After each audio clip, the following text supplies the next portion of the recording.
Kita mulai saja, Bapak Ibu. Assalamualaikum warahmatullahi wabarakatuh. Waalaikumsalam. Alhamdulillah, Bapak Ibu, dari pagi ini saya rasa kita sudah lengkap berkumpul semua dari seluruh Kalteng ya. Berasal dari seluruh Kalteng, 13 kabupaten, 1 kota. Bisa gabung semua di sini, alhamdulillah. Ada Pak Slamet sudah gabung ya dari Lamandau. Kemudian Pak Eko ini dari mana nih Pak Eko? Muara Teweh, Bu, beritahu dari Muara Teweh. Jadi alhamdulillah. Dan sebagian besar dari Palangka. Kalau Pak April di Palangka? Palangka, Bu. Oh ya, di Palangka. Baik ya. Alhamdulillah, mudah-mudahan kita semua tetap sehat pada pagi hari ini, sehingga kita bisa menjalankan aktivitas sebagai biasa, dan kita berdoa semoga pandemi itu cepat berlalu. Karena kalau melihat di angka statistik ya, berita-berita itu, kayaknya Palangka atau Kalteng itu progresnya menaik ya. Ada. Jadi mudah-mudahan cepatlah kita berlalu, dan Bapak Ibu kalau kita bisa perkuliahan offline kembali mudah-mudahan di semester genap. Baik Bapak Ibu, kita buka perkuliahan ini dan baca basmalah bersama-sama. Bismillahirrahmanirrahim. Mudah-mudahan kita dapat mengambil berkah dari pertemuan ini. Kemudian Bapak Ibu, untuk pagi hari ini kita ada 3 tema yang akan kita bicarakan. Yang pertama itu masih melanjutkan pembagian hadis dari segi bentuk ya. Itu. Kemudian yang kedua kita akan membicarakan tentang biografi salah seorang tokoh yang mengkaji hadis, Imam Al-Bukhari. Kemudian yang terakhir kita akan mengkaji tentang sebuah hadis, temanya setan dibelenggu pada bulan Ramadan. Kita akan melihat secara tekstual dan kontekstual. Mungkin itu pengantar dari saya, Bapak Ibu. Silahkan, kami persilakan kepada moderator untuk mengambil alih dan menghandle jalannya diskusi pada pagi ini. Saya menyimak, kemudian di akhir seperti biasa saya akan memberikan closing statement. Terima kasih. Saya serahkan kepada moderator. Moderatornya sudah siap ya? Oke. Moderatornya siapa, Mas Bilal?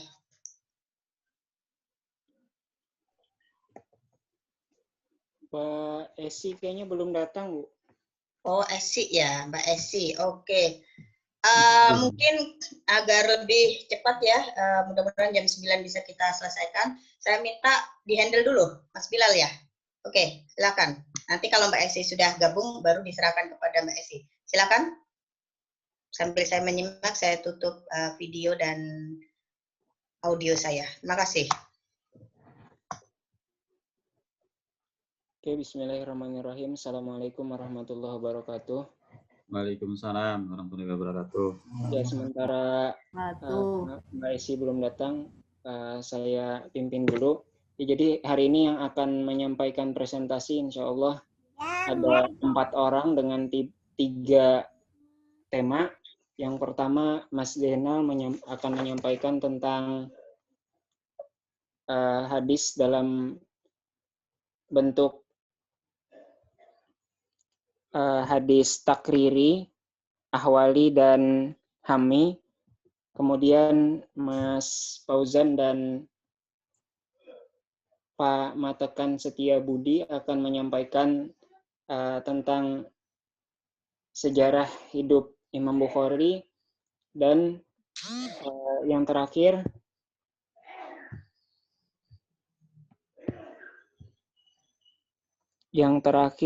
Mbak Novita akan menyampaikan penjelasan hadis tentang setan yang dibelenggu. Sementara Pak Zainal belum siap. Ya, Pak Zainal belum muncul. Mungkin bisa Mbak Nova atau Mas Fauzan dulu, siapa nih?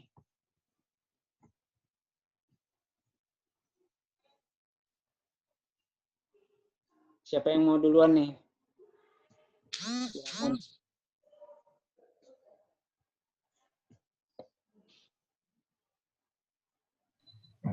Saya belakangan aja deh. Silakan Mas Fauzan. Mas Fauzan dulu deh. Kepadanya dipersilahkan. Oke, terima kasih Mas Bilal. Assalamualaikum warahmatullahi wabarakatuh. Waalaikumsalam warahmatullahi Ini saya akan mempresentasikan artikel jurnal yang berjudul Mengenal Imam Bukhari. Saya share screen dulu ya.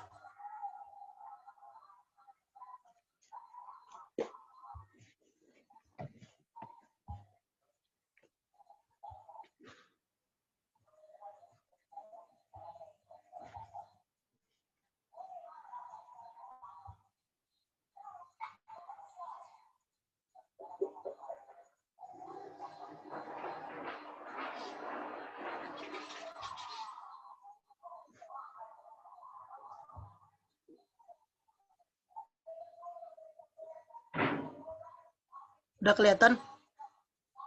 Udah kelihatan. Udah. Ya, Assalamualaikum warahmatullahi wabarakatuh. Di sini saya akan mempresentasikan artikel saya yang berjudul Mengenal Imam Bukhari. Yang pertama, pendahuluan. Dalam ulumul hadis dikenal para ulama yang telah membukukan kitab hadis yang ditulis dengan sangat teliti. Salah satunya adalah Imam Bukhari. Nah, Imam Bukhari adalah penulis dari kitab Sahih Al-Bukhari. Kitab ini dinilai oleh para ulama dan seluruh umat Islam sebagai karya monumental dan kitab yang tersahih di antara kitab-kitab hadis yang lain. Bahkan Ibnu Taimiyah mengatakan tidak ada kitab yang paling sahih di bawah langit ini setelah Al-Quran kecuali Sahih Al-Bukhari. Nah, sejarah hidup kaum salihin merupakan salah satu wasilah atau perantara yang bisa mengantarkan kita kepada rahmat yang maha kuasa. Sejarah mereka adalah cahaya yang mampu membimbing kita kepada kesuksesan hakiki, yakni menggapai ridha Allah. Apabila membaca sejarah orang-orang saleh dapat memberikan faedah ukhrawi yang sangat besar, maka mencatat sejarah mereka tentu jauh lebih besar faedahnya. Penelitian ini bertujuan untuk mengkaji tentang penulis dari Sahih Al-Bukhari agar kita dapat mengenal secara mendalam tentang Imam Bukhari. Kemudian metode penelitian. Metode yang digunakan dalam penelitian ini adalah kualitatif dengan melakukan penggalian data melalui library research atau kajian pustaka, yaitu serangkaian kegiatan yang berkenaan dengan metode pengumpulan data pustaka, membaca dan mencatat, serta mengolah bahan penelitian. Penggalian data dalam penelitian ini berasal dari buku dan jurnal ilmiah. Kemudian analisis data dilakukan dengan konten analisis atau analisis isi yang berusaha melihat konsistensi makna dalam sebuah teks. Konsistensi ini dapat dijabarkan dalam pola-pola terstruktur yang dapat membawa peneliti kepada pemahaman tentang sistem nilai di balik teks itu. Metode analisis isi ini menuntut beberapa persyaratan, objektif, sistematis, dan dapat digeneralisasikan. Kemudian hasil dan pembahasan. Yang pertama, kelahiran Imam Bukhari. Imam Bukhari atau Amirul Mukminin fi al-Hadis atau pemimpin orang mukmin dalam masalah hadis. Nama lengkapnya adalah Abu Abdullah Muhammad ibnu Ismail ibnu Ibrahim ibnu Al-Mughirah ibnu Bardisbah Al-Jufi Al-Bukhari.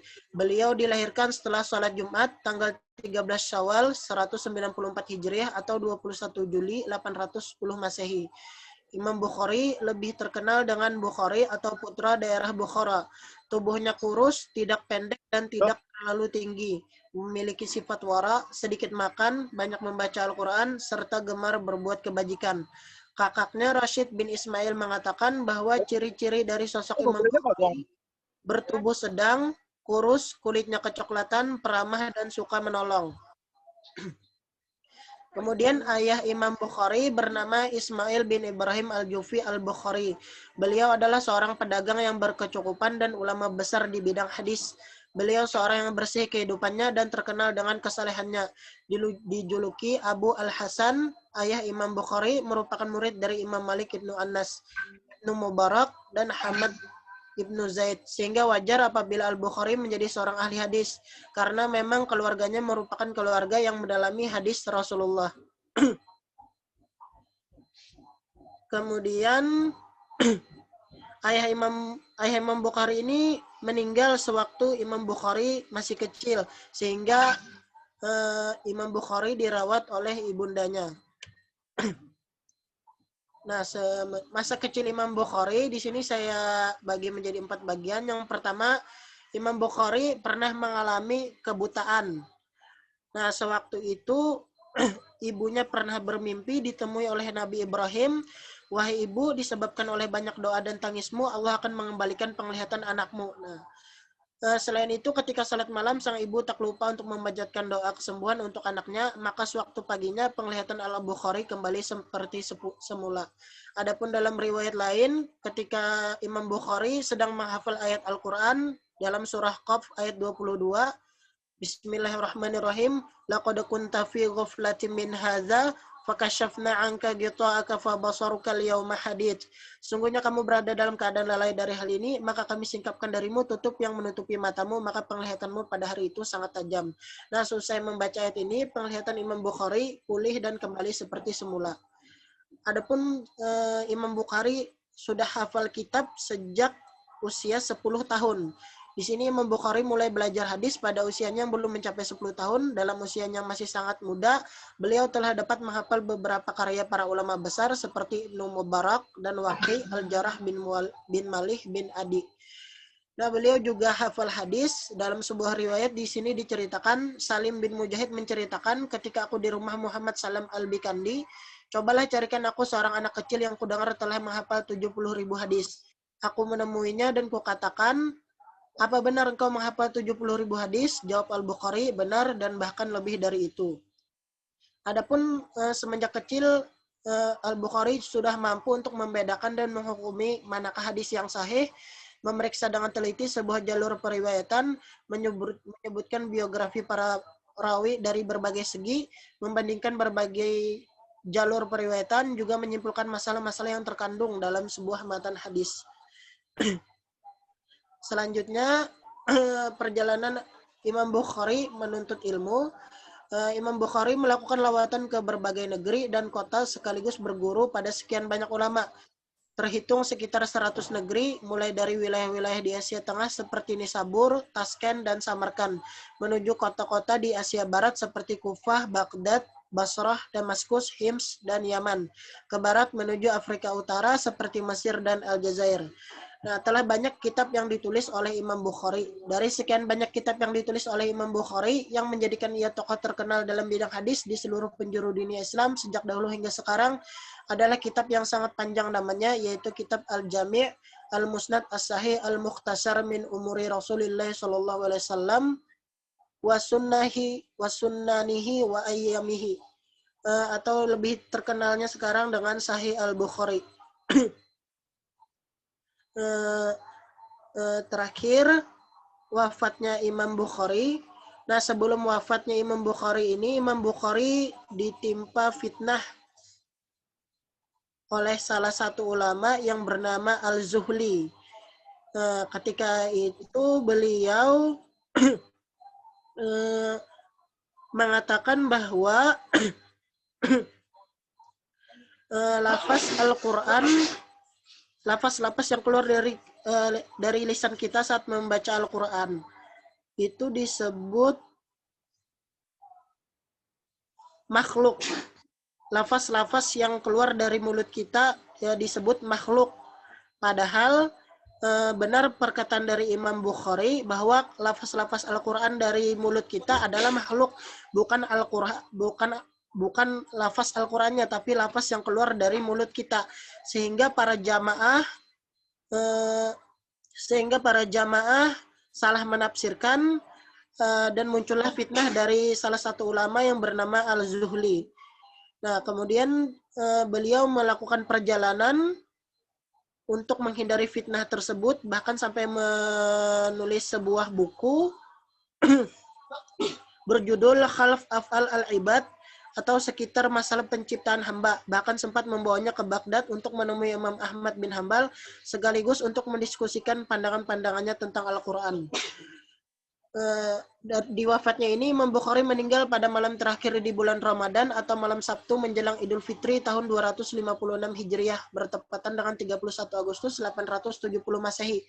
Ia dikebumikan di Desa Kurtang dekat dengan kota Samarkand. Usianya 62 tahun kurang 13 hari menurut perhitungan Hijriah. Beliau meninggal dikarenakan sakit ketika dalam perjalanan menuju kota Samarkand. Imam Bukhari meninggalkan pesan bahwa ketika meninggal dunia, ia ingin jenazahnya dibungkus dengan 3 helai kain kafan tanpa menggunakan busana dan tanpa menggunakan sorban. Beliau wafat tanpa memiliki seorang anak. Ya, demikian presentasi dari saya. Saya kembalikan ke moderator. Wassalamualaikum warahmatullahi wabarakatuh. Waalaikumsalam. Baiklah, itu tadi presentasi dari Saudara Muhammad Fauzan. Mohon maaf, saya baru bergabung. Selanjutnya, karena Pak Zainal Abidin belum bergabung di room ini, selanjutnya ke Mbak Nova Fitria aja. Bagaimana Mbak Nova? Apakah sudah siap? Bismillah, insya Allah, Mbak. Baiklah. Saya serahkan. Saya screen dulu ya. Dipersilakan Mbak Nova. Iya, sebentar. Oke.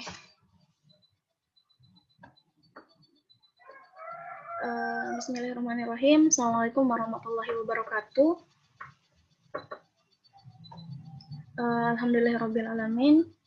Wassalatu wassalamu ala asyrafil anbiya'i wal mursalin wa ala alihi wa ashabihi ajma'in. Rabbi shrah li sadri wa yassir li amri wa hlul 'uqdatam min lisani yafqahu qawli. Sebelumnya saya ingin mengucapkan terima kasih kepada Ibu dosen ya yang telah berhadir pada pagi hari ini dan telah memberikan kesempatan pada saya untuk mempresentasikan terkait topik ya hadis tentang setan terbelenggu di bulan Ramadan. Saya langsung saja untuk mempresentasikan materi ini. Nah,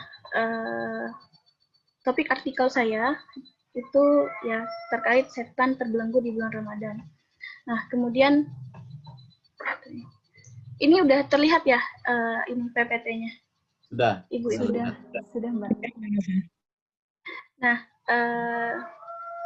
ini di awal itu saya menyampaikan ini kan salah satu motivasi gitu ya yang biasanya menjadi pendorong juga ya motivasi bagi kaum muslimin ketika ini ya bulan Ramadan gitu ya di mana berusaha untuk melaksanakan aktivitas-aktivitas ibadah memaksimalkan di bulan Ramadan gitu ya karena dilipat gandakannya pahala ya. Saya menghantarkan dengan ini tidak hanya pengampunan dosa, Allah telah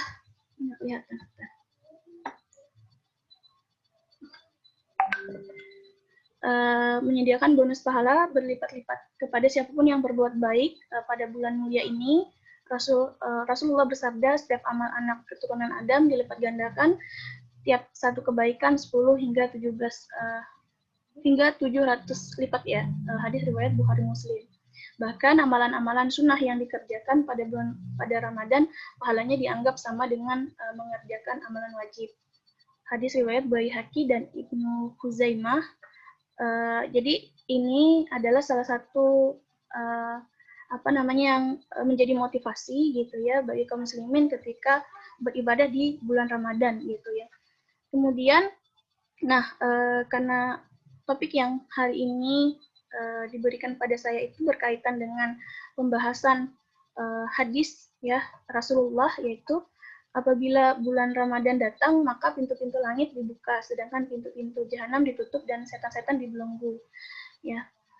Ini adalah salah satu hadis yang pasti muncul gitu ya dan itu ramai dibahas juga gitu di kalangan kaum muslimin ya ketika bulan Ramadan tiba, yaitu terutama ini berkaitan dengan pembahasan terkait setan-setan itu dibelenggu di bulan Ramadan. Ini bagaimana maksud dari hadis ini gitu ya, terutama poin yang di poin akhir ya. Nah, makanya kan timbul gitu ya terkait dibelenggunya setan gitu, timbul biasanya pertanyaan. Maka dari itu dapat timbul pertanyaan mengapa kejahatan dan kemaksiatan masih tampak sekalipun setan-setan dibelenggu gitu. Nah, perlu difahami untuk memahami memahami hadis gitu ya. Pemaknaan hadis tadi itu bisa dari dua sisi gitu ya, makna hakiki dan makna majazi. Yaitu seperti yang disampaikan itu hakiki itu kan secara tekstual atau majazi itu secara kontekstual.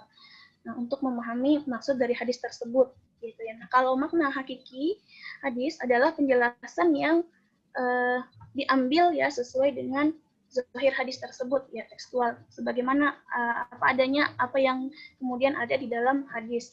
Maksudnya itu sesuai dengan yang tertulis itu seperti apa. Menurut pendapat ini, hadis itu menunjukkan bahwa ketika bulan Ramadan, pintu surga dibuka, pintu jahanam tertutup, dan setan-setan dibelenggu dalam makna yang sebenarnya, yaitu bahwa memang setan-setan itu ya dibelenggu gitu ya, sesuai dengan yang tertulis di dalam hadis. Ini makna hakiki. Kemudian selanjutnya, maksud dari setan-setan dibelenggu itu, sebagaimana keterangan dalam kitab Anwir Al-Hawalik Syarh Al-Muwaffa, Malik yang berpendapat bahwa hadis ini mendukung makna sesuai dengan zahir dan hakikatnya dari hadis tersebut. Dan sungguh dibuka pintu-pintu surga, ditutup pintu-pintu jahanam, dan setan-setan dibelenggu adalah tanda masuk bulan Ramadan dan mengagungkan kehormatannya, dan dibelenggu menunjukkan bahwa mereka atau setan terhalang untuk menyakiti orang-orang mukmin dan mengganggu mereka. Ini masih secara hakiki tadi ya, secara tekstual. Apa ya? Nggak kelihatan tulisannya. Nah, akan tetapi jika dikatakan banyak kejahatan dan kemaksiatan di bulan Ramadan, padahal jika setan dibelenggu, hal itu seharusnya tidak terjadi. Jawabannya adalah setan-setan yang dibelenggu terjadi pada hak orang-orang yang melaksanakan saum, yang memenuhi syarat-syaratnya dan memelihara adab-adabnya. Dan ada pula yang berpendapat bahwa semua setan dibelenggu itu tidak memastikan tidak terjadinya kejahatan dan kemaksiatan. Karena hal itu terdapat sebab-sebab.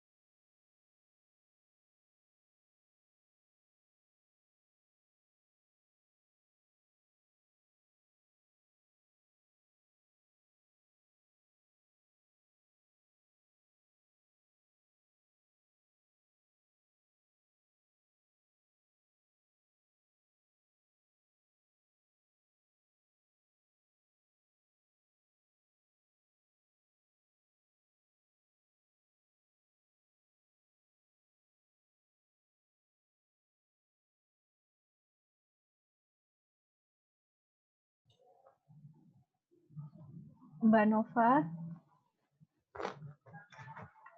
Sepertinya Mbak Nova terkendala dengan jaringan. Jadi ini bagaimana teman-teman? Apakah dilanjutkan?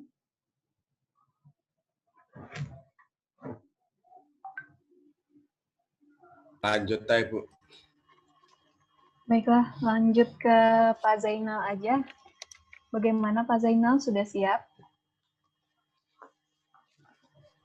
Giliran saya, Bu. Oh, Pak Matekan dulu. Nah, ya. Baiklah, kalau teman-teman ada yang ingin ditanyakan, bisa langsung di kolom chat aja. Dipersilakan kepada Pak Matekan untuk menyampaikan materinya. Dipersilakan. Ya, Bu.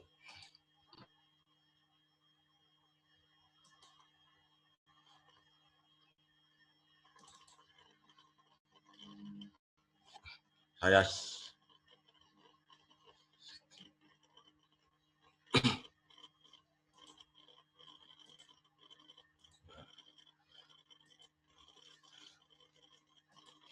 Assalamualaikum warahmatullahi wabarakatuh.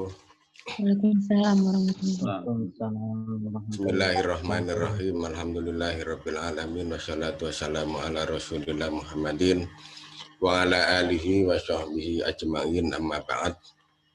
Yang saya hormati dan saya muliakan Ibu Dr. Emawati, MAG, sebagai dosen mata kuliah studi hadis. Bapak-bapak, ibu-ibu sekalian yang berbahagia, alhamdulillah kita masih bisa bertemu meskipun secara online dalam kuliah studi hadis. Perkenankan saya pada pagi hari ini menyampaikan makalah yang berjudul Mengenal Imam Bukhari dan Sejarah Penyusunan Kitab Sahih Bukhari. Bapak Ibu sekalian, latar belakang penulisan makalah ini bahwa ketika Rasulullah wafat, maka manusia bertanya-tanya, kira-kira apa yang disampaikan oleh Rasulullah, apa yang diucapkan oleh Rasulullah, sabda beliau, masihkah bisa terus-menerus diterima oleh umat beliau? Karena apa? Karena sebelumnya Rasulullah sudah menyampaikan bahwa aku meninggalkan dua pusaka sebagai panduan manusia, yaitu khususnya umat Islam, yaitu Al-Quran dan Al-Hadis. Sementara Al-Hadis setelah Rasulullah wafat, ini belum ada pembukuan hadis. Oleh karena itu, Allah menjawab dengan memberikan kelebihan kepada salah satu sahabat, salah satu makhluk beliau, yaitu yang kita kenal, salah satunya kita kenal dengan Imam Bukhari. Beliaulah yang mengumpulkan semua hadis-hadis Rasulullah. Dengan kelebihan beliau mampu menghafal ratusan ribu hadis. Kemudian beliau mampu menyaring mana yang sahih, mana yang hasan, mana yang dhaif, dan mana yang mursal. Akhirnya beliau mampu mengumpulkan hadis dari saringan yang ratusan ribu hadis, disaring menjadi sekitar 7.000-an hadis. Kemudian kelebihan beliau lagi, beliau mempunyai banyak sekali murid yang juga ahli hadis, salah satunya adalah Imam Muslim.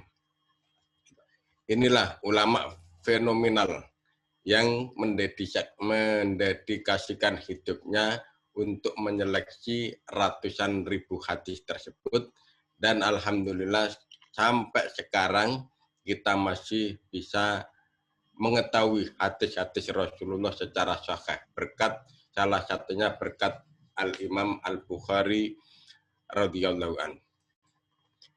Kemudian setelah kita mengetahui kelebihan beliau, mari kita lanjutkan mengetahui riwayat beliau.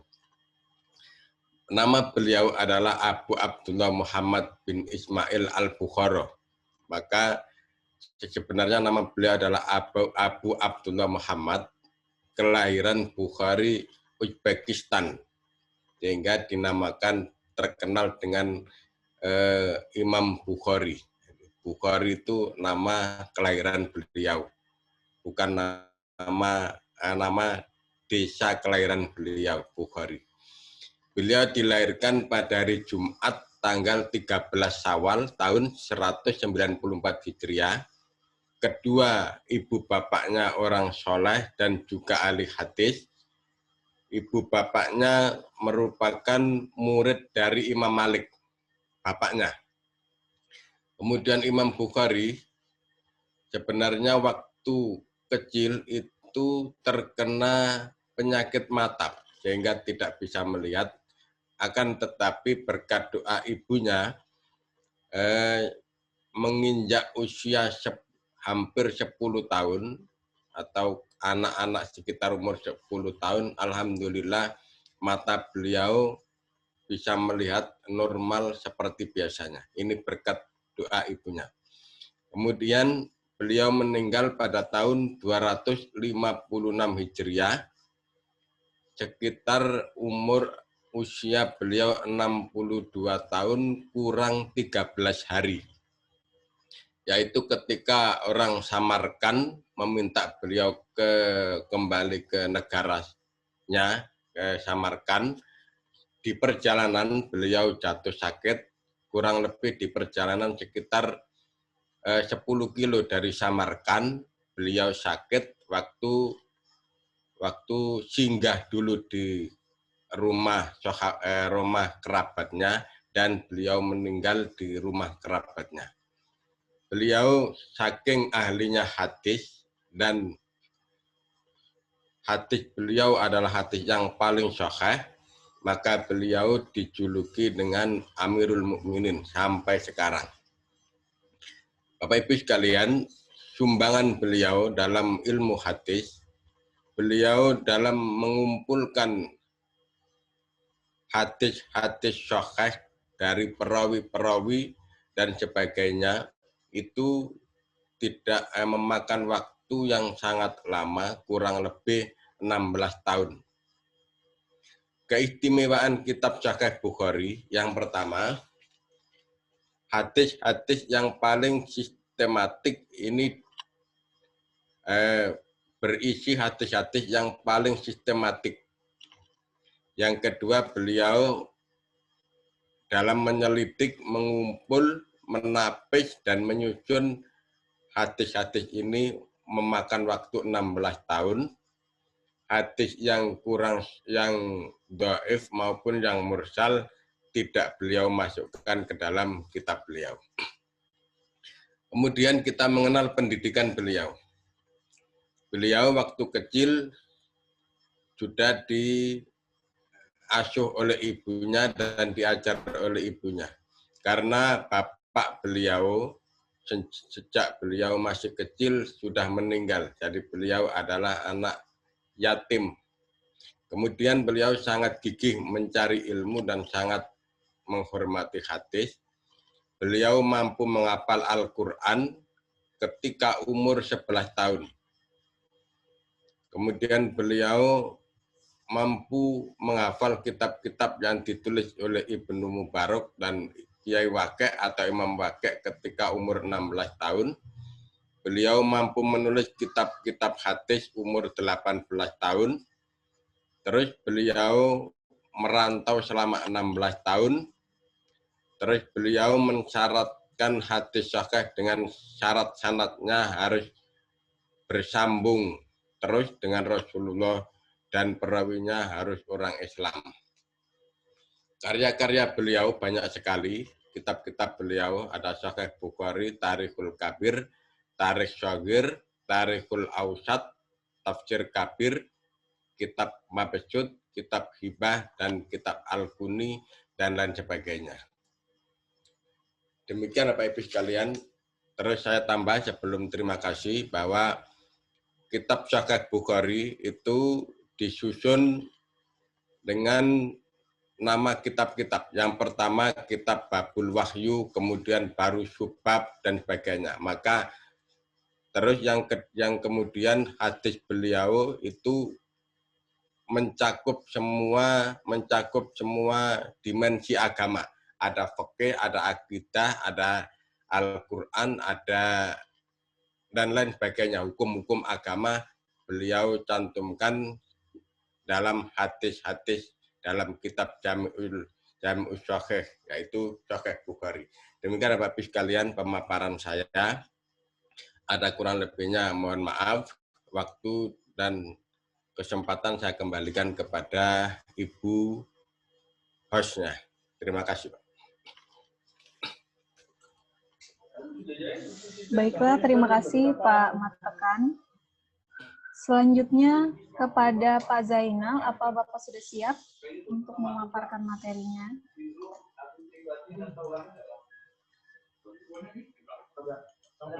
Pak Zainal.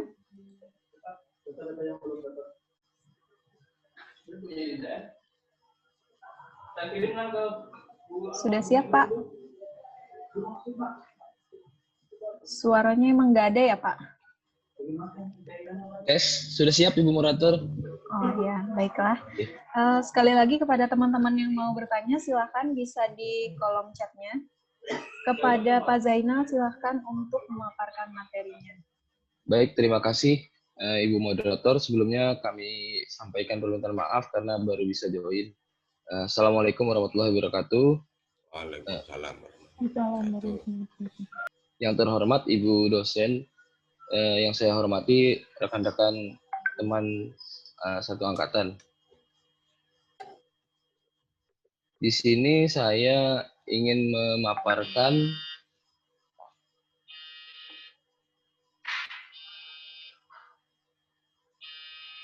terkait hadis dari bentuknya. Ada yang akan saya jelaskan yaitu hadis takriri, hadis ahwali, dan hadis hami. Latar belakangnya itu hadis merupakan sumber ajaran Islam di samping Al-Quran. Dilihat dari sudut periwayatannya, jelas antara Al-Quran dengan hadis berbeda. Untuk Al-Quran, semua periwayatannya berlangsung secara mutawatir. Sedangkan periwayatan hadis, sebagian berlangsung secara mutawatir dan sebagian lagi berlangsung secara ahad. Sebagaimana Nabi SAW berkata, aku tinggalkan pada kalian sesuatu yang jika kalian berpegang padanya, maka kalian tidak akan sesat sepeninggalanku, yaitu kitabullah dan sunatku. Sehingga mulai dari sinilah timbul berbagai pendapat dalam menilai kualitas sekaligus sebagai sumber perbedaan dalam kancah ilmiah atau bahkan non-ilmiah. Hadis dari segi bentuknya atau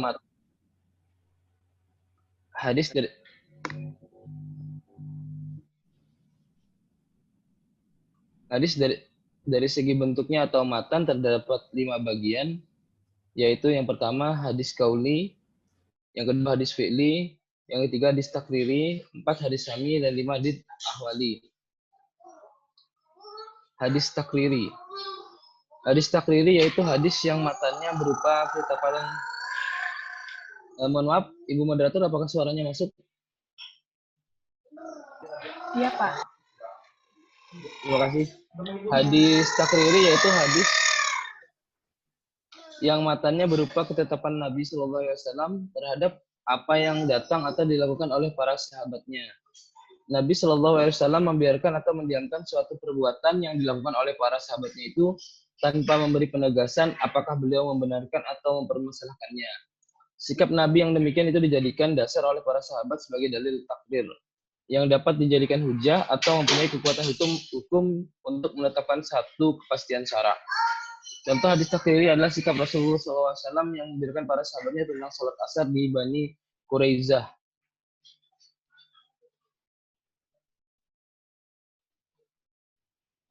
Yaitu telah menceritakan kepada kami Abdullah bin Muhammad bin Asma berkata, telah menceritakan kepada kami Juwairiyah dari Nafi dari Ibnu Umar berkata, Nabi SAW bersabda kepada kami ketika beliau kembali dari perang Ahzab, jangan sekali-kali salah seorang dari kalian sholat asar kecuali di perkampungan Bani Quraizah. Lalu tibalah waktu sholat ketika mereka masih di jalan, sebagian dari mereka berkata, kami tidak akan sholat kecuali telah sampai tujuan. Dan sebagian lain berkata, bahkan kami akan melaksanakan sholat sebab beliau tidaklah bermaksud demikian. Maka kejadian tersebut diceritakan kepada Nabi SAW dan beliau tidak mencela seorang pun dari mereka. Selanjutnya yaitu hadis ahwali. Hadis ahwali adalah hadis yang matanya berupa hal ihwal Nabi SAW yang tidak termasuk ke dalam kategori keempat dari 5 bentuk hadis dari segi bentuk.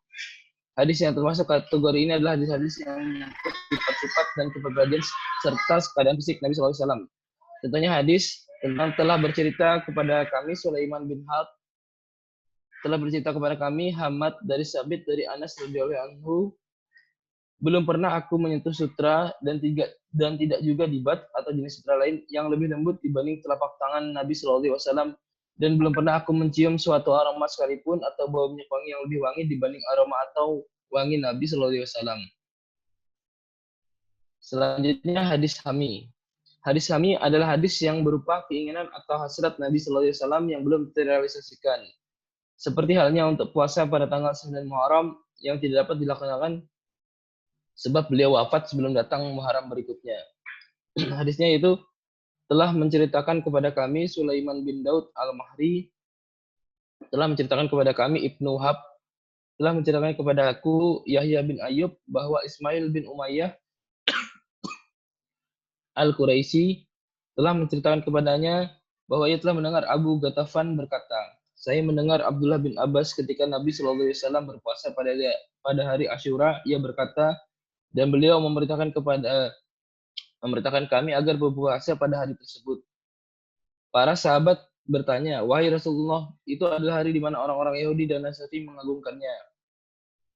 Kemudian Rasulullah SAW bersabda, apabila tahun depan maka kita akan berpuasa pada hari ke-9. Kemudian belum datang tahun depan, Rasulullah SAW telah meninggal dunia. Ini yang dapat saya sampaikan. Selanjutnya kami kembalikan ke Ibu Moderator. Terima kasih. Assalamualaikum warahmatullahi wabarakatuh. Baiklah, terima kasih Pak Zainal atas paparan materinya. Bagaimana teman-teman, ada yang ingin ditanyakan secara langsung? Karena di kolom chat kayaknya masih kosong pertanyaan. Dipersilakan kepada kawan-kawan yang ingin bertanya.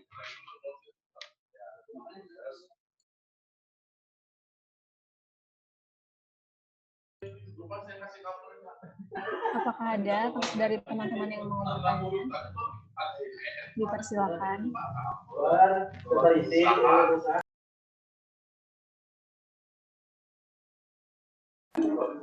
Jika tidak ada, akan saya serahkan ke Ibu dosen. Mungkin dari Ibu ada yang ingin disampaikan. Dipersilakan Bu, waktu dan tempat. Saya kembalikan ke Ibu dosen.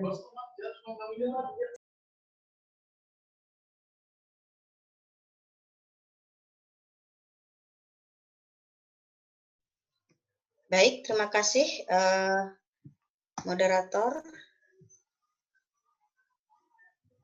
Oke. Ini saya rasa tidak ada yang perlu didiskusikan ya. Jadi saya lihat belum ada yang bertanya ya. Oke, kalau begitu saya akan menyimpulkan saja closing statement dari saya. Yang pertama, saya akan share screen dulu. Tapi sebelumnya saya apresiasi untuk 4 pemateri dan juga moderator. Luar biasa usahanya dalam hal ini untuk menyampaikan tema-tema yang sudah kita bagi secara bersama. Dan moderator juga dan rekan-rekan sekalian yang tetap semangat untuk bergabung pada perkuliahan kali ini. Sebentar saya share screen dulu. Tambahan dari saya.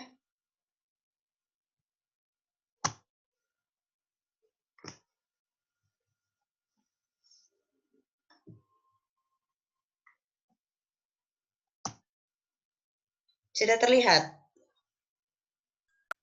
Sudah, Bu. Sudah. Ya, oke. Dari halaman pertama dulu lah. Sebentar.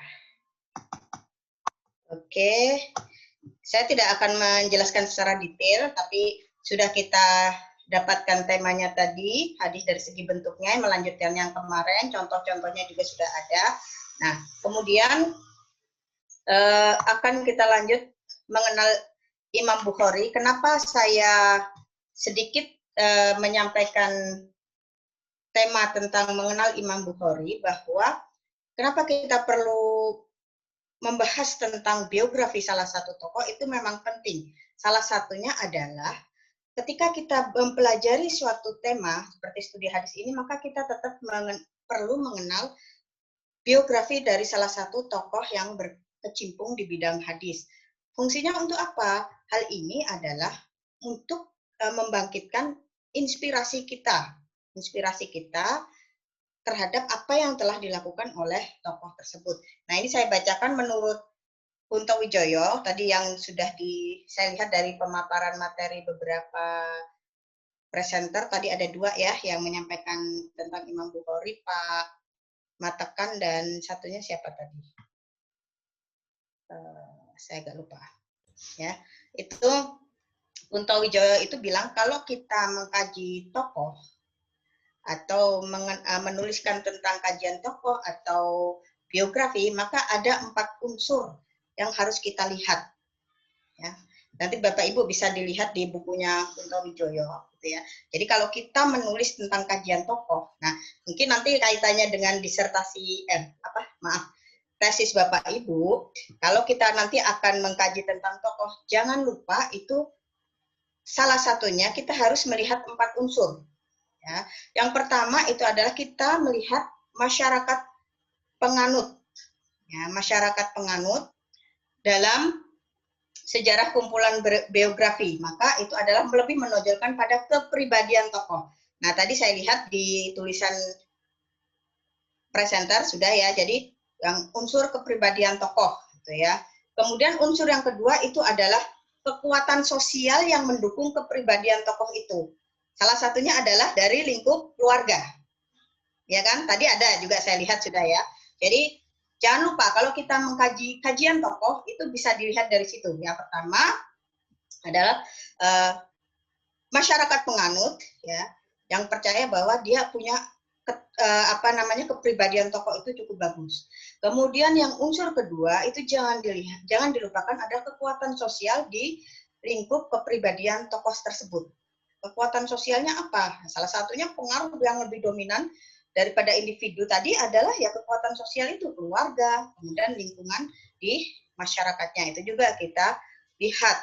Kemudian yang ketiga yang jangan dilupakan adalah lukisan sejarah zamannya. Nah, itu juga berpengaruh. Kita bisa melukiskan pada waktu itu sejarah zaman tokoh yang akan kita kaji. Jadi itu lukisan sejarah pada masa zamannya. Kemudian yang terakhir itu juga kita harus melihat kesempatan yang datang pada tokoh tersebut. Kan tidak semua orang pada masa zaman Imam Bukhari, tidak semua orang mempunyai kesempatan atau keberuntungan yang sama. Nah, beliau itu mendapatkan seperti itu. Nah, itu bisa kita lihat kenapa kesempatan beliau itu lebih dibanding yang lain. Ya tadi kan, tahapan unsur 1, unsur 2, unsur 3, dan unsur yang keempat. Itu semua saling berkaitan. Jadi begitu, Bapak Ibu, kalau kita mengkaji kajian tokoh. Ya, ini menurut Kunto Wijoyo. Ya, nanti Bapak Ibu bisa mengcross-check di beberapa teori yang lain. Bagaimana kalau kita akan menuliskan kajian tokoh? Baru setelah itu kita uraikan lebih detail. Kita akan menyorot beliau di bidang apa, gitu ya Bapak Ibu. Kalau lain-lainnya mungkin bisa Bapak Ibu baca sendiri. Kemudian ketika kita mengkaji tokoh, itu jangan lupa individual life history mereka itu juga perlu kita tuliskan. Nah, di unsur pertama tadi, unsur pertama, kedua. Nah, di sini ya, individual life history. Jadi, sejarah hidup dari tokoh itu. Nah, itu ya. Nah, di sini. Di rentetannya, bagaimana. Nah, kemudian, baru kemudian, semuanya lah kita masukkan, termasuk ya, tokoh kepribadian tersebut, kajiannya tentang apa, kemudian di mana pendidikannya, dan lain-lain. Pokoknya semua yang mencakup life history-nya itu bisa kita tuangkan di situ. Oke. Berikutnya saya lanjutkan. Ini saya sebutkan saja beberapa kota tempat Bukhari berguru itu memang beliau mendatangi, kalau dalam penelitian itu adalah sumber-sumber ya, sumber-sumber tempat di mana hadis itu dipelajari. Seperti di kota Mekah. Jadi beliau langsung datang ke sumber-sumber tempat hadis itu marak banyak dipelajari, bahkan berkali-kali. Jadi itu kelebihan ulama-ulama terdahulu adalah ketika belajar memang totally. Jadi semua itu dikerahkan dan itu dimulai dari sejak kecil. Oke ya. Kemudian tidak lupa pula kita guru-gurunya ketika beliau mendatangi suatu tempat pasti ada guru-guru yang didatangi. Seperti di Mekah itu beliau bertemu dengan guru-guru yang sudah ada daftarnya di situ, kemudian Madinah, Baghdad, dan seterusnya. Klasifikasi guru yang bisa kita lihat ketika Imam Bukhari mendatangi guru-guru itu, nah ini, orang yang menerima hadis langsung dari tabi'in, gitu ya. Itu klasifikasi yang pertama. Kemudian klasifikasi yang kedua, guru yang beliau datangi adalah orang yang semasa dengan kelompok pertama ini, tapi tidak mendengar langsung. Kemudian klasifikasi yang ketiga, itu sudah di bawahnya lagi adalah mendapatkan hadis dari tabi'in. Kemudian klasifikasi guru yang keempat itu adalah sebetulnya sama dengan klasifikasi yang ketiga, perbedaannya hanya yang ketiga itu lebih dulu mendengar daripada klasifikasi yang keempat. Jadi duluan mendengar. Kemudian ini klasifikasi kelima itu adalah yang paling bawah ya kriteria guru. Oke. Nah, saya lanjut. Karya Imam Bukhari yang saya anggap masterpiece atau karya agungnya ini ya. Jadi yang lainnya Bapak Ibu bisa baca sendiri. Jadi masterpiece beliau. Jadi setiap tokoh ketika kita mengkaji kajian tokoh itu pasti punya masterpiece. Karena gimana kita bisa tahu seseorang itu bisa kita lihat dari tulisannya. Nah, makanya Bapak Ibu paling tidak nanti kan kalau kita ingin diketahui oleh generasi kita berikutnya, paling tidak kita punya tulisan. Oh ini loh. Sama seperti begini Bapak Ibu untuk zaman sekarang. Kenapa tulisan-tulisan dari Barat itu lebih banyak digunakan? Nah, karena mereka banyak mempublish tulisan mereka duluan. Ya, itu banyak dibaca. Jadi tokoh-tokoh Barat itu meninggalkan tulisan mereka lebih banyak untuk saat ini. Ya, begitu. Jadi kita banyak menggunakan itu. Tapi nanti karena ini kajian ekonomi, sebetulnya nanti mungkin Mas Bilal juga bisa menambahkan juga banyak sebetulnya kajian ilmuwan-ilmuwan Islam yang sudah lebih dulu berkecimpung di bidang ekonomi ya nanti. Oke, ini masterpiece-nya Bapak Ibu bisa lihat. Jadi setiap tokoh itu punya masterpiece ya, karya agung. Biasanya seperti itu. Jadi kita bisa mengenal tokoh tersebut, mengetahui gaya pikiran tokoh tersebut, salah satunya adalah dari masterpiece atau tulisan-tulisan beliau. Bacaan-bacaan yang mendukung kita mengenal tokoh tersebut. Begitu ya Bapak Ibu. Contoh begini, kalau kita ingin mengenal Ibnu Khaldun, maka paling tidak kita harus tahu karya-karya Ibnu Khaldun. Kita pelajari. Nah, Bapak Ibu kalau ingin mengkaji tokoh nanti, ya kita harus detail betul A sampai Z tokoh tersebut seperti apa. Jadi kita bisa menceritakan. Itu baru totalitas kita luar biasa ketika ingin kita mengkaji tokoh. Jadi paham betul, bahkan sampai kesukaan beliau. Bahkan kalau perlu sampai ke tempat di mana beliau tinggal. Kalau Bapak Ibu ingin nanti menulis tentang kajian tokoh, sama tokoh Indonesia. Nah, salah satu pakar ekonomi Indonesia, Syafi'i Antonio ya. Nah, baik, itu kalau kita ingin mengetahui pemikiran beliau, ingin kajian tokoh tentang beliau, ya kita harus paham betul siapa beliau. Pokoknya yang 4 tahapan itu tadi, 4 unsur itu kita harus dalami betul itu. Sampai tulisan-tulisan beliau harus kita buru. Banyak sekali tulisan-tulisan beliau itu harus kita buru. Kalau perlu datangi. Kalau tokoh tersebut masih ada, masih hidup, maka kita harus ketemu langsung. Kalau mau menulis pemikiran, kajian tokoh tersebut. Oke, saya lanjut Bapak Ibu. Ini contohnya, ini semua saya dapatkan gabungan, ada yang saya dapatkan dari internet, kemudian dari buku, baik. Ini jelas kalau ini saya dapatkan gambarnya, nggak mungkin saya ambil dari buku, saya dapatkan dari internet gambarnya. Kemudian ini adalah makam beliau, makam Imam Bukhari. Dari makam ini pun kalau dalam kajian antropologi, dari sisi makam sendiri pun bisa menjadi satu tulisan. Ya. Nah, dari makam ini, umpama contoh, kenapa makam tokoh-tokoh besar terutama, ya tidak hanya dalam Islam, itu selalu menarik peziarah untuk datang. Kita bisa meneliti di situ apa yang membuat seseorang itu bisa selalu tertarik untuk mendatangi kajian tokoh.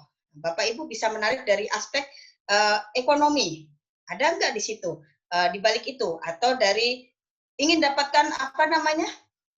Apa bahasanya ya? orang kan ada makna di balik ketika mereka berkunjung ke suatu tokoh, ke makam suatu tokoh, ada yang bilang cari berkat gitu ya, barokah ya, atau apa gitu ya, ada. Nah, itu what's the meaning? Pemikiran mereka itulah yang bisa kita gali. Kenapa mereka tertarik untuk mendatangi makam para tokoh? Seperti saya lihat fenomena ini di Banjar. Fenomena ini banyak di Banjar. Biasanya atau kalaupun haul siapa tokoh Guru sekumpul, Bu. Guru sekumpul. Iya, guru sekumpul. Nah, ini menarik nih, bisa jadi tulisan juga dari aspek ekonomi, ada nggak seperti itu? Nah, itu juga bisa jadi satu tulisan. Kemudian menarik lagi, kalau kita mendatangi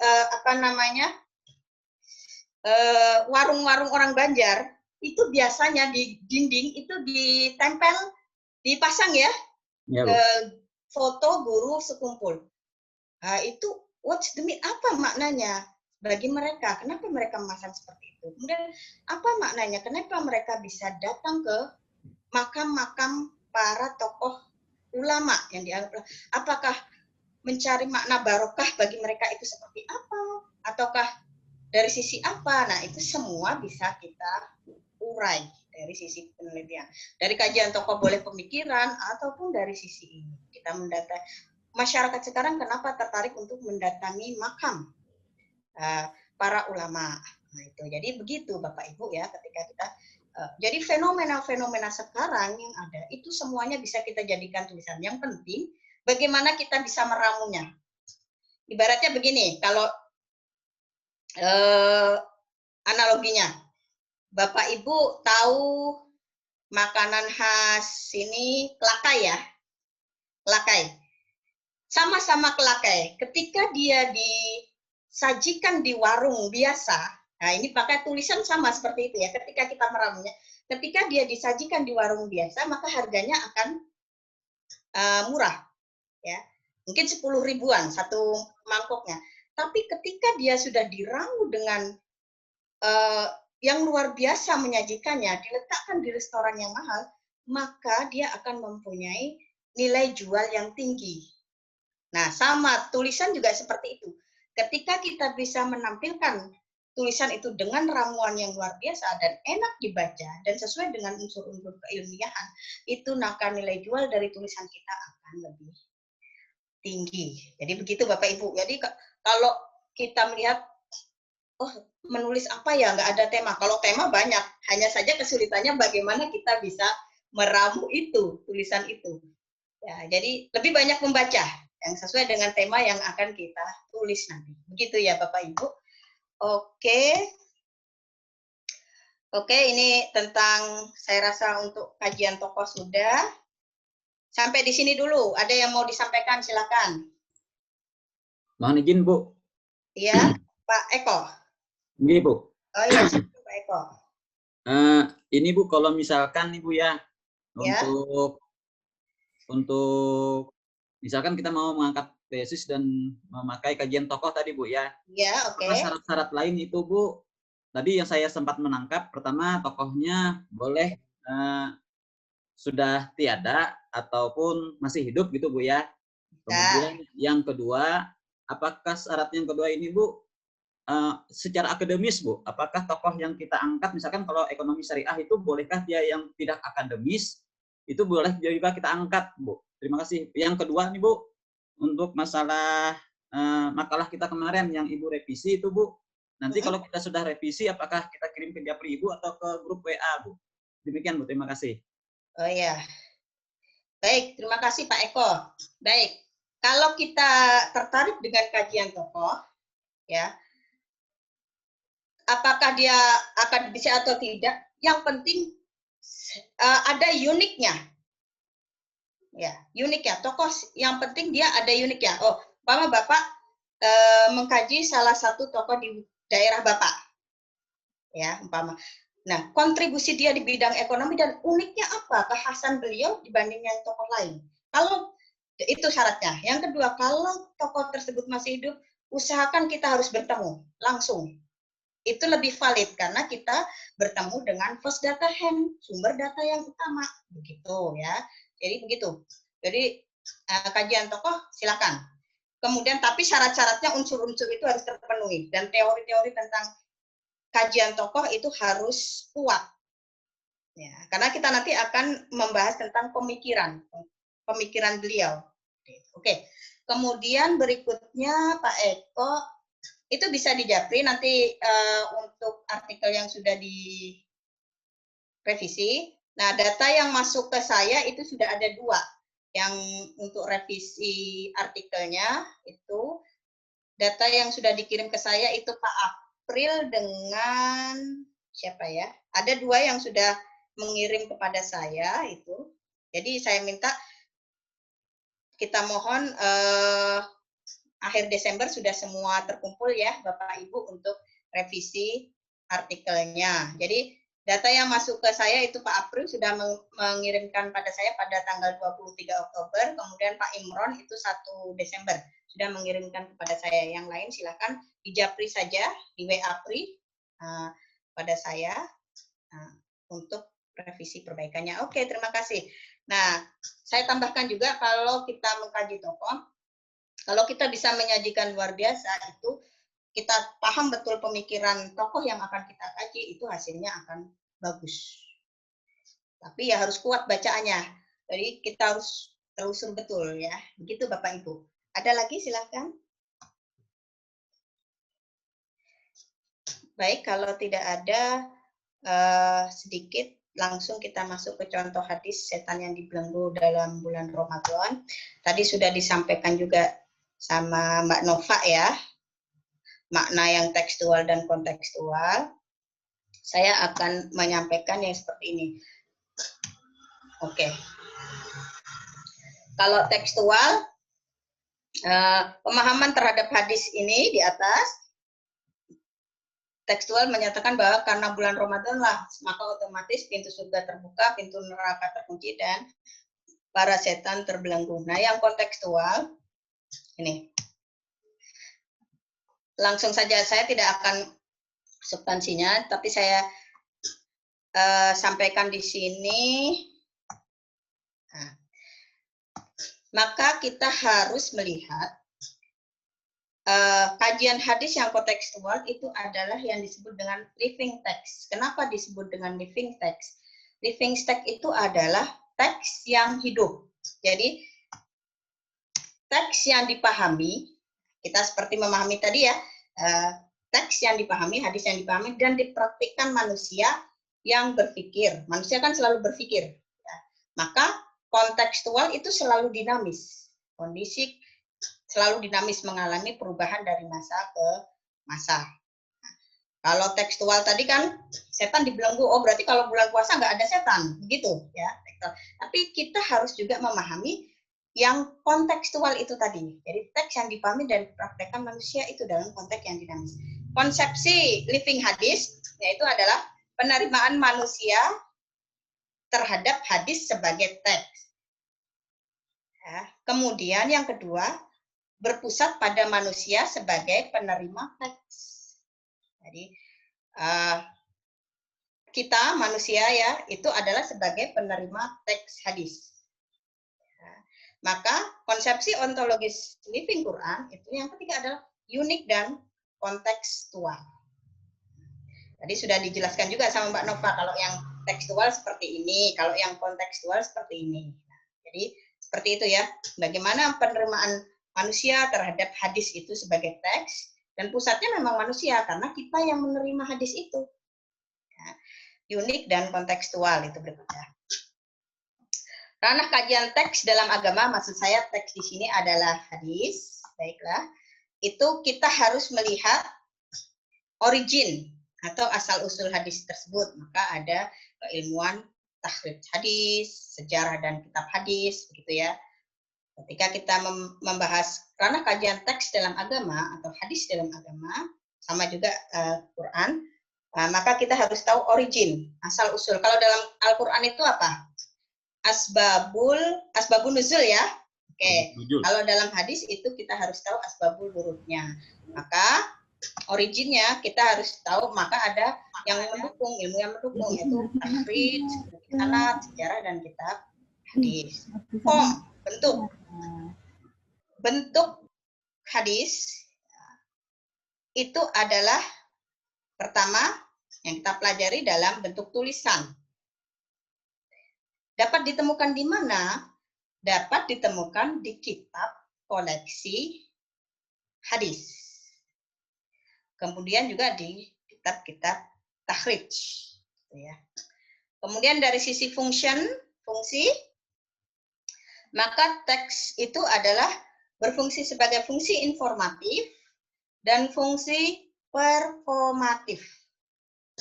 Fungsi informatif bisa kita dilihat di syarah, kemudian fungsi performatif bisa dilihat di tulisan, bacaan, dan sistem bahasa. Misal, dia dibaca, ditulis, dipakai, dan dipraktikkan.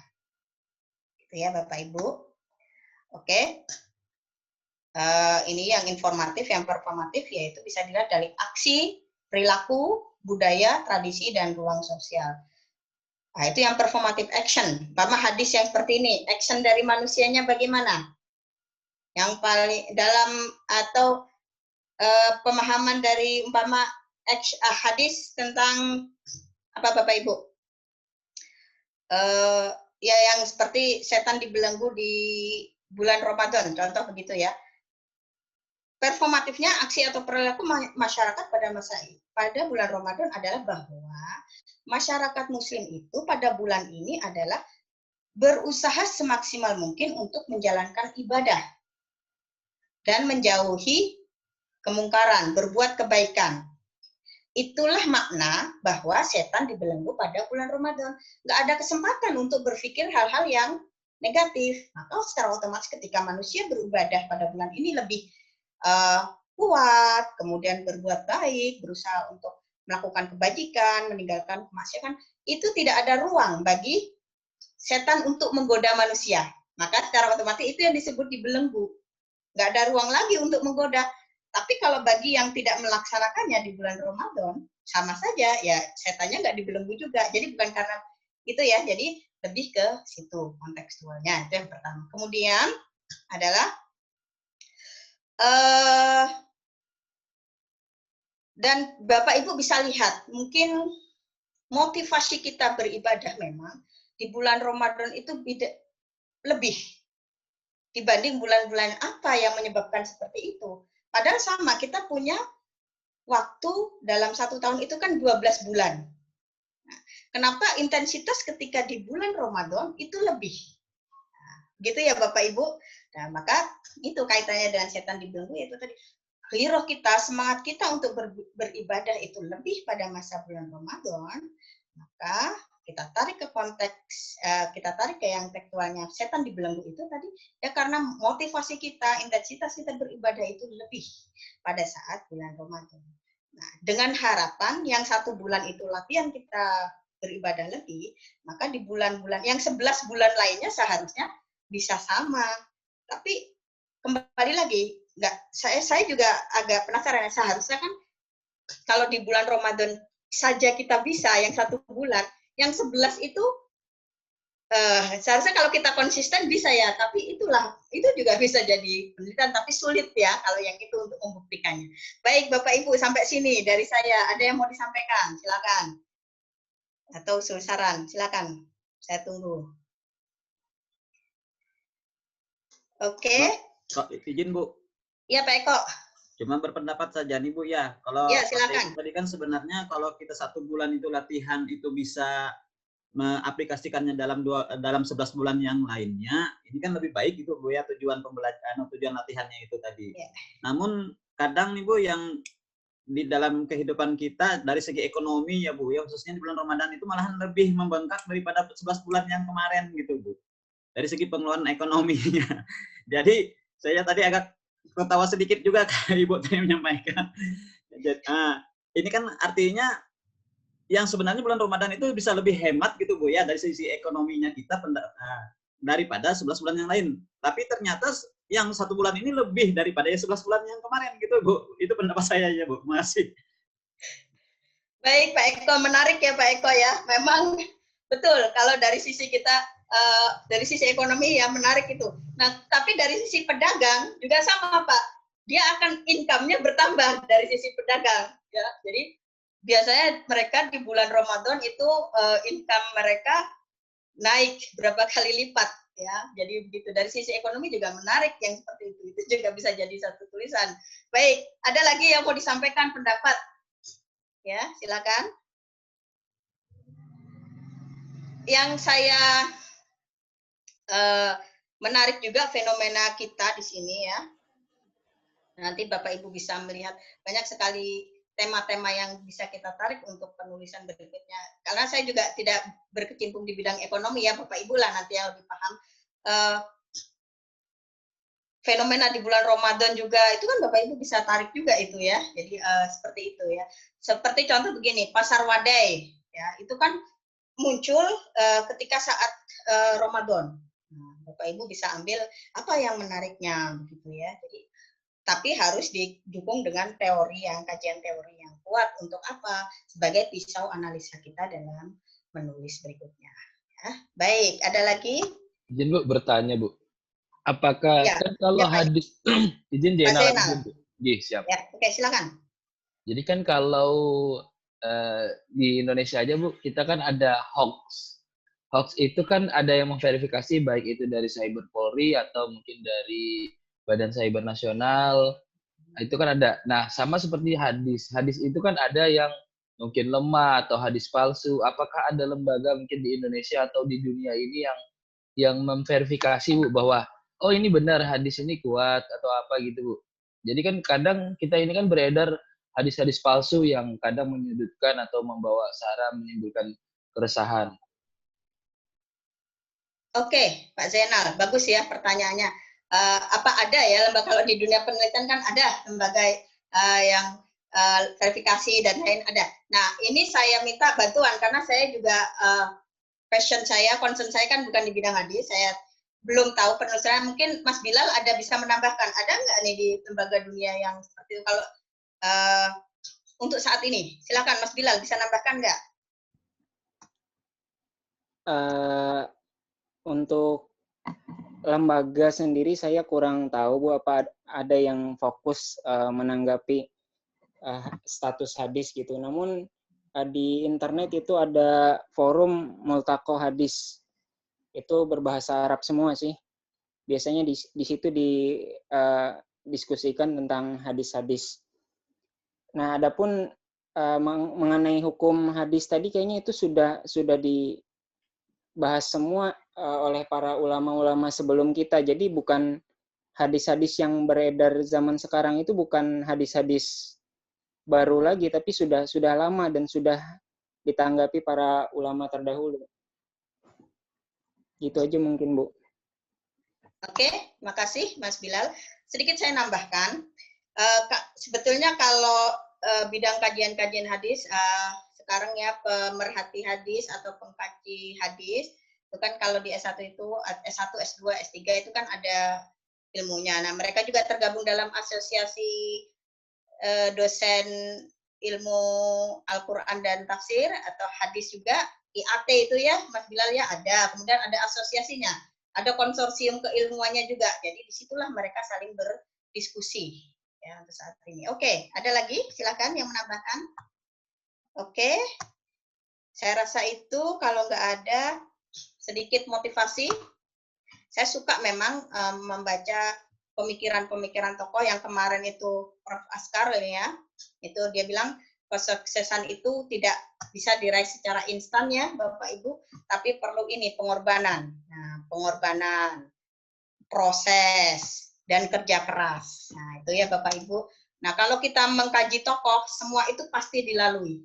Tokoh-tokoh seperti Imam Bukhari dan tokoh-tokoh lain semua ketika ingin mencapai seperti itu proses. Nah, kita dalam kuliah Bapak Ibu, yang menariknya itu di sini, di proses. Kalau kita sudah lulus, itu hasil, nggak seru ceritanya. Tapi yang serunya itu adalah di saat proses. Gimana kita berjuang, gimana kita berkorban, ada meluangkan waktu, ada mungkin Bapak Ibu merasakan juga ketika S1 kekurangan uang ya, untuk makan saja kita harus berhemat, itu semua. Nah, inilah yang bisa dijadikan proses, inilah yang menariknya, yang bagusnya di sini. Kalau kita mendapatkan secara instan, itu pun hasilnya nggak maksimal. Jadi yang permanen, yang bagus itu adalah ya semua perlu pengorbanan, proses dan kerja keras. Gitu ya. Saya juga tertarik, oh bagus juga ya.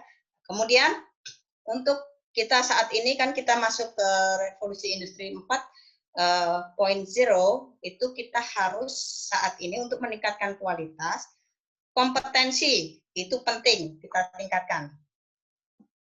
Kebisaan kita di mana itu yang kita asah. Bapak Ibu passionnya di ekonomi umpama, itu betul-betul kita asah. Kebisaan kita di mana. Biasanya kompetensi itu juga nanti kalau yang hobinya di mana itu diasah, itu bisa jadi hal yang luar biasa, kebisaan kita di situ. Kemudian sebagai contoh begini, di Jepang itu ya kalau kita di sini tukang itu bukan kompetensi ya, padahal itu kebisaan, keahlian. Kita sendiri pun belum tentu bisa jadi tukang. Ya, bikin rumah, mereka bisa bikinkan rumah orang luar biasa bagus. Kalau di Jepang itu kompetensi, tukang itu profesional di bidangnya, sampai detail ya. Bahkan mereka bisa membuat rumah tanpa paku, sambung menyambung. Itu kan kompetensi, keahlian mereka, kebisaan mereka. Jadi profesi, maka disebut sebagai profesional. Nah, tuh. Kemudian juga memperkuat jaringan, itu penting. Kemudian networking itu zaman sekarang penting. Kita tidak bisa hidup sendiri. Dan networking itu memperkuat jaringan, baik offline maupun online, itu saat ini mudah dijalankan. Kita berada jauh di sana, ya seperti di sini kita bisa berkomunikasi. Ada yang dari Muara Tewe, kemudian ada yang dari Lamandau, kemudian dari Palangka pun kita tidak di satu tempat, di masing-masing rumah masing-masing atau di tempat masing-masing, kita tetap bisa berkomunikasi. Itu penting, memperkuat jaringan. Dengan cara apa? Komunikasi terus. Apalagi kalau satu bidang. Ya. Biasanya kalau asosiasi, konsorsium, atau kesamaan keilmuan, itu selalu rutin, intens berkomunikasi. Nah, mungkin kalau yang di bidang, umpama contoh, di sini Bapak Ibu yang bidang yang kerja di kepolisian itu kan akan intens juga. Nah, memperkuat jaringan seluruh Indonesia gitu. Bapak Ibu guru itu kan ada juga asosiasinya. Kemudian banking itu juga ada asosiasinya. Kemudian, nah ini juga Bapak Ibu jangan lupa meningkatkan kemampuan berbicara dalam menggunakan bahasa asing. Kemampuan berbahasa itu ada yang bahasa lisan dan bahasa teks. Nah, paling tidak kita mengenal kemampuan berbicara dalam menggunakan bahasa asing. Nah, Bapak Ibu mungkin nanti kan ketika akan lulus, itu dituntut untuk TOEFL. Mulai dari sekarang mungkin Bapak Ibu bisa mengasah caranya gimana. Salah satunya seringlah baca-baca teks yang berbahasa asing. Saya lihat kalau buku-buku ekonomi banyak ya yang berbahasa asing. Artikel-artikel juga itu banyak sekali yang berbahasa Inggris, ya terutama bahasa Inggris gitu. Ya. Kalau saya memang terus terang, saya akui untuk bahasa Inggris saya agak lemah, tapi saya lebih kuat di bahasa Prancisnya. Ya, jadi karena apa, passion saya di budaya, jadi saya lebih kalau bahasa Inggrisnya nggak sekuat di bahasa Prancisnya. Kalau ilmu-ilmu antropologi itu kan banyak tulisan-tulisan yang berbahasa Prancis. Jadi memang passion saya di bahasa Prancis ya, karena terkait dengan budaya. Untuk bahasa Inggrisnya ya nggak sekuat bahasa Prancisnya. Bahasa Arab juga saya nggak terlalu kuat. Mungkin Mas Bilal lah yang bahasa Arabnya kuat. Nah, karena paling tidak kemampuan berbicara dengan bahasa nggak usah berbicara lah, secara lisan saja, secara tulis itu kita kan dalam bahasa resmi yang diakui PBB itu kan ada 6 ya Bapak Ibu. Yang pertama itu kan bahasa Inggris. Bahasa Inggris itu paling tidak kenal lah kita ya. Nah, biasanya di ruang-ruang publik itu biasanya petunjuk-petunjuk itu menggunakan dalam bahasa Inggris ya. Nah, contoh kalau kita di bandara saja atau di tempat-tempat publik, di tempat-tempat umum, bahkan di Indonesia sendiri itu pun apa namanya, umpama kita mau ke toilet untuk perempuan ditulis woman, man, tidak toilet perempuan kan tidak ya. Nah, jadi itulah fungsinya kita meningkatkan kemampuan dalam bahasa asing. Bahasa apa saja yang resmi diakui oleh PBB itu ada 6, bahasa Inggris. Yang kedua itu bahasa Arab memang. Kalau kita bisa salah satu, lumayan lah bahasa Arab, kemudian bahasa Perancis, kemudian bahasa Rusia, bahasa Cina ya, bahasa Cina. Ya. Kemudian satu lagi adalah Spanyol. Nah, Bapak Ibu itu jadi 6 bahasa yang saat ini yang terakhir saya search itu di 2019, nggak tahu kalau 2020 ada tambahan ya. Tapi untuk saat ini ada yang sejauh pengetahuan saya itu ada 6 bahasa resmi yang diakui oleh PBB. Ya, oke, Bapak Ibu itu terakhir mungkin dari dulu Menteri Agama Pak Lukman Hakim sama ya untuk meraih kesuksesan. 2 kunci kesuksesan yang bisa ditingkatkan adalah kita harus punya integritas yang tinggi, integritas karakter kemanusiaan kita, karakter kita yang kuat, yang beda dengan orang lain, karakteristik kita seperti apa. Kemudian kompetensi, kompetensi, kebisaan kita, keahlian kita apa, gitu. Ya, sama seperti di Bapak Ibu, saya belum memetakan ya Bapak Ibu ini di bidang apa, selain yang polisi ada, kemudian apa lagi? Yang di bank juga ada, kemudian di mana Bapak Ibu? Pak Eko di mana Pak Eko? Guru Bu, guru SMA. Oke ya, nah jadi passionnya di sini Pak Eko, yang Bapak kompetensi keahlian kebisaan Bapak di mana? Nah nanti Mama di bidang ekonomi apa gitu ya, jadi nah ini harus kita asah ya Bapak Ibu. Oke, terakhir, nah Bapak Ibu harus tahu nih tokoh ini. Nah, ini juga ini. Kenapa saya masukkan ini? Salah seorang ilmuwan Muslim yang cukup terkenal. Masterpiece-nya adalah buku Muqaddimah. Selain ahli sejarah, dia juga perintis ilmu ekonomi. Nah, mungkin Mas Bilal tahu ya ini. Jadi ini bisa dilihat juga. Kemudian ini abad ke-14. Jadi jauh sebelum siapa tokoh ekonomi? Adam Smith ya, Bapak Ibu, Adam Smith. Siapa lagi? Nah, ini pemikiran cukup bagus. Ya, Bapak Ibu bisa lihat, kalaupun Bapak Ibu bisa melihat, ini searching saja seperti ini, siapa beliau ini. Nah, kemudian ada satu trik yang bisa Bapak Ibu gunakan, juga Pak Eko mungkin ya, karena guru. Usahakan sekarang itu kita nggak usah kalau menyuruh siswa, ayo di resume apa namanya buku ini, enggak, karena sekarang udah ada aplikasi di internet yang bisa mendukung mereka. Nanti buku umpama berapa halaman itu cukup mereka klik ke internet, summarizing, sudah bagus, itu sudah meresum secara bagus ya.